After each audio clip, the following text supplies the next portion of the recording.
निगम के चुनाव में टिकट वितरण को लेकर कांग्रेस में घमासान तेज हो गया है। प्रत्याशियों के चयन को लेकर आज होटल अशोका में स्क्रीनिंग कमेटी की बैठक हुई, लेकिन कई कांग्रेसी नेताओं की गैर मौजूदगी के चलते बैठक में नामों का अंतिम फैसला नहीं हो पाया। अब आज और कल दिन भर बैठकों का दौर फिर से चलेगा। कांग्रेस की तरफ से पहली सूची 18 अक्टूबर को जारी की जाएगी।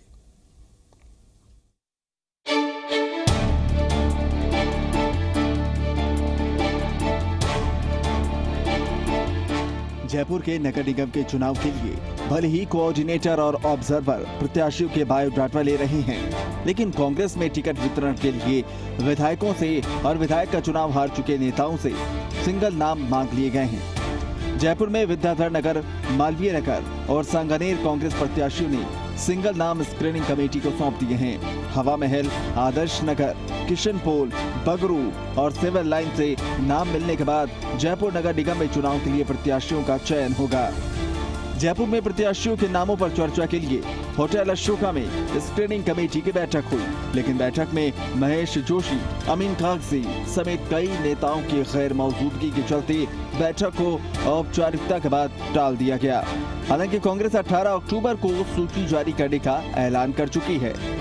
सबसे हम लोग चर्चा कर रहे हैं और मैं समझता हूं कि बहुत ही सकारात्मक जो है उम्मीदवार जो है उस दिशा में हम लोग बढ़ेंगे। अच्छे उम्मीदवार हमारे पार्टी के जो हैं वो आपको देखने को मिलेंगे।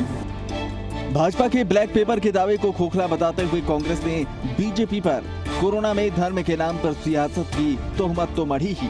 अभियान के तहत पट्टे देने, जेएलएन मार्ग, एलिवेटेड रोड, टनल और मेट्रो लाने को कांग्रेस सरकार की उपलब्धि भी बताया। बीजेपी के लोगों ने ये कहा है कि वो कांग्रेस के खिलाफ ब्लैक पेपर लाएंगे। ब्लैक पेपर तो उनके खिलाफ आ रहा है। अच्छे दिन, 15 लाख का वादा, पेट्रोल डीजल सस्ते करने का वादा, पूरे देश में नोटबंदी के बाद 50 दिन मुझे दे दीजिए। आज देश में भुखमरी है, हालात खराब है। दोनों जो नगर निगम जो है वो कांग्रेस जीतेगी और बड़ी भारी बहुमत से जीतेगी, क्योंकि हमने विकास के काम किए हैं। यहाँ पर हमने चाहे सड़क का काम हो, पुल का काम हो, ये हो, वो हो, नाली हो, पटान हो, प्रकाश का काम हो, दुनिया भर के सारे काम हमने किए हैं। जयपुर में पीसीसी के पदाधिकारियों का लगातार अनदेखी के आरोप लगाना भी चिंता की बात है।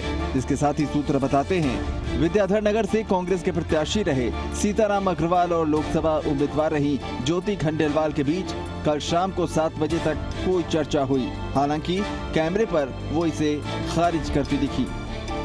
माननीय मुख्यमंत्री जी ने जो कोई भी व्यक्ति भूखा ना सोए इस मुहिम के साथ जिस तरीके से काम किया है और जिस तरीके से जयपुर नगर निगम में जयपुर के जनप्रतिनिधियों ने, हमारे विधायकों ने उस काम को पूरे से अंजाम में पहुंचाया, इस बात को जयपुर की जनता ने महसूस किया है और इस बात को महसूस करके जीत दिलाने का काम किया है। कुल मिलाकर जयपुर, जोधपुर और कोटा में कांग्रेस के लिए प्रत्याशियों का चयन आसान नहीं है। बड़ी संख्या में दावेदारी के चलते इस बार बदले हुए फॉर्मूले के तहत विधायकों, प्रभारी मंत्रियों और विधायक का चुनाव लड़ने वाले प्रत्याशियों पर जिम्मेदारी डाल दी गई है।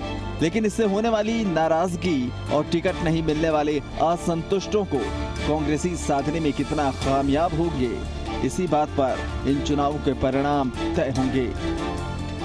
सुशांत पारेख, जी मीडिया, जयपुर।